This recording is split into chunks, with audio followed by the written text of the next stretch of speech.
स्वागत है आपका A7 एजुकेशन के पार्ट 24। तो देखो क्या है, मैट्रिक्स को अपन ने पूरा कर लिया। मतलब जो मैट्रिक्स के चैप्टर था बुक के अंदर, उसमें जो जो हर एक टॉपिक पे अपन ने बात करी है और वो मेरे हिसाब से पूरा हो चुका है। मैंने कुछ चीज़ नहीं छोड़ी है। अब क्या है, क्वेश्चन की बारी है। तो देखो, एक मुझे बहुत प्यारा क्वेश्चन लगा। मैं जो जो मुझे प्यारे क्वेश्चन लगते जाएंगे वो मैं कराता जाऊँगा। जैसे एक क्वेश्चन ये लगा कि लेट एक कोई मैट्रिक्स दे रखी है ए, और बी मैट्रिक्स दे रखी है कोई, और सी मैट्रिक्स दे रखी है, और बोल रहा है कि find matrix D such that C D minus A B equal to O या ज़ीरो। वैसे तो बुक में गलती से भी टाइप हो सकता है, लेकिन C D minus A B equal to zero है, ज़ीरो लेना है। और कभी कभार C D minus A B equal to I identity matrix के भी आ जाता है इक्वल। ठीक है भाई, ये चीज़ तो हो गई। इसको सॉल्व कैसे करना है? तो देखो, अपन ने एक फाइंड क्वेश्चन करा था। तो सबसे पहले मैंने वो इक्वेशन सॉल्व करी थी। लेकिन अब इसके अंदर क्या प्रॉब्लम है, इसके अंदर अगर अपन जैसे इक्वेशन सॉल्व करने जाए ना, कि जैसे C D minus A B equal to zero, और अगर C D equal to A B कर दें, तो D equal to A B by C लिख दें, मान लो ये अपन ने लिख दिया। लेकिन सॉल्व ऐसे होगा नहीं है, क्योंकि यार ये करेंगे कैसे मैट्रिक्स के अंदर? ये चीज़ अपन को मैट्रिक्स में करनी है। तो देखो, ये चीज़ सॉल्व करने के लिए तुम्हें एक चीज़ करनी पड़ेगी कि भाई अपन को डी मैट्रिक्स फाइंड करनी है। इसने बोला है फाइंड मैट्रिक्स डी, मतलब इस तरह फाइंड करना होगा कि डी मैट्रिक्स बन जाए। तो देखो, सॉल्यूशन करने के लिए हमेशा एक चीज़ याद रखना, ये वाला स्टेप तो तुम्हारा सही है। C D minus A B equal to zero कर दोगे, लिखोगे सबसे पहले।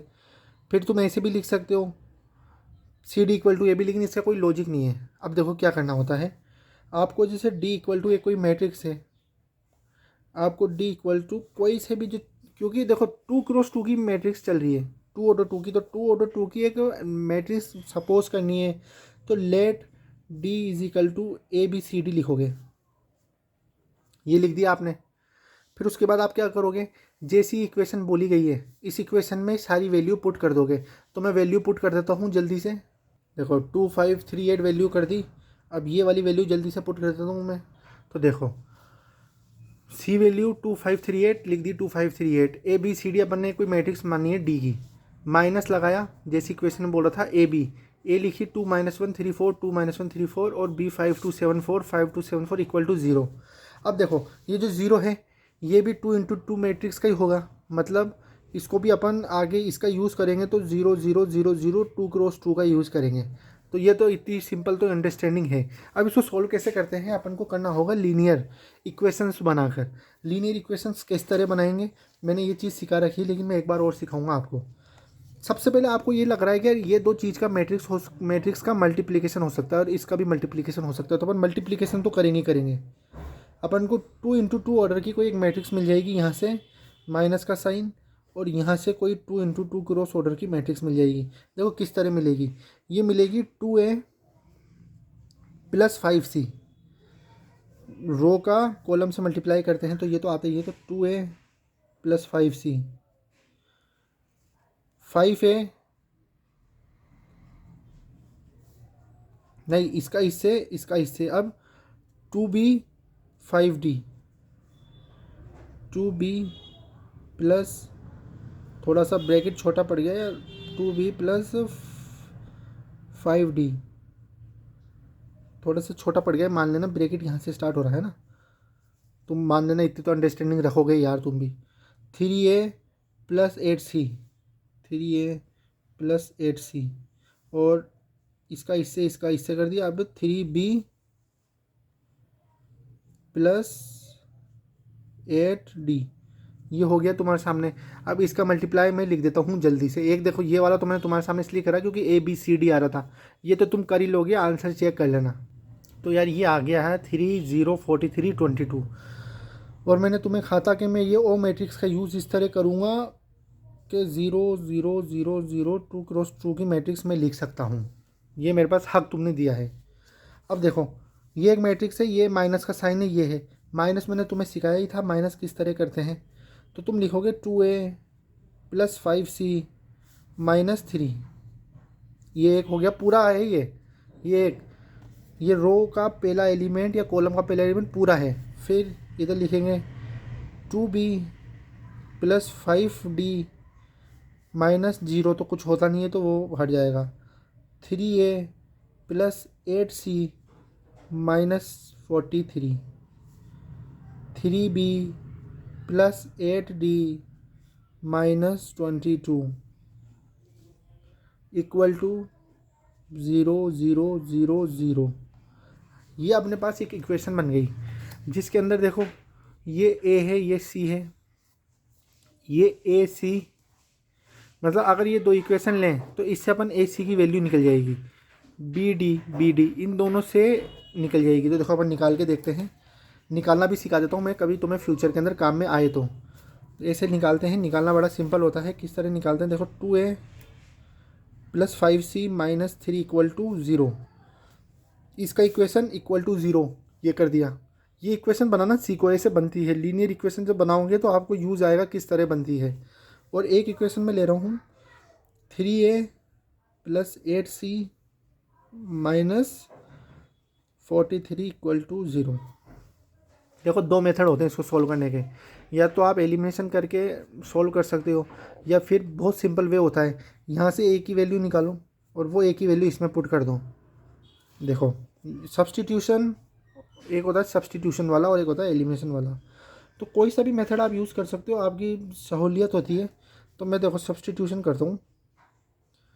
2A इक्वल टू कितना हो जाएगा, ये 3 को मैं 0 के तो ले जाऊँगा तो ये तो 3 प्लस का, ये 5 माइनस 5C, फिर ये जो 2A है तो ये 2 नीचे चल जाएगा इसके, तो इधर आ जाएगा 2। तो A equal to 3 minus 5C upon 2 आ गया A की वैल्यू, वो मैं इसमें पुट कर दूंगा। देखो 3 मल्टीप्लाई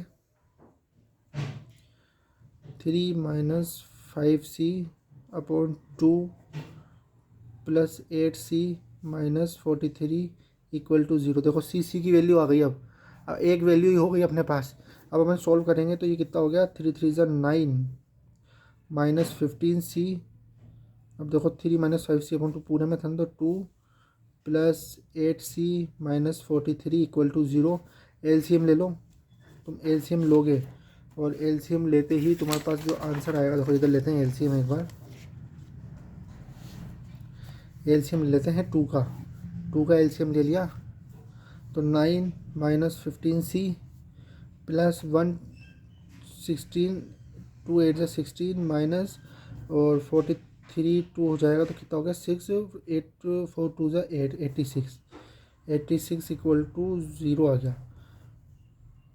अब ये काम कर सकते हैं अपन, 9 माइनस 86 है ना, तो 86 माइनस 9 करो, देखो कितना होता है। इधर कर रहा हूँ मैं, 86 माइनस 9 करो तो ये हो गया भाई 15 और ये 16, 1 2 3 4 5 6 7 8 9, तो 7 बच रहे हैं, 77 आ गया। तो 77 माइनस 1C अपॉन 2, 77 लिखूँगा नहीं, 77 minus 1C upon 2 equal to 0। इसको आप लिख सकते हो 77 upon 2 minus 1C upon 2 equal to 0। तो 77 upon 2 equal to C upon 2, तो 2 से 2 गया तो C इक्वल टू 77। बिल्कुल करेक्ट आंसर आ रहा है। बुक में भी मैं चेक करा सकता हूँ एक बार आपको। देखो C इक्वल टू 77, देखो C तो 77 आ रहा है।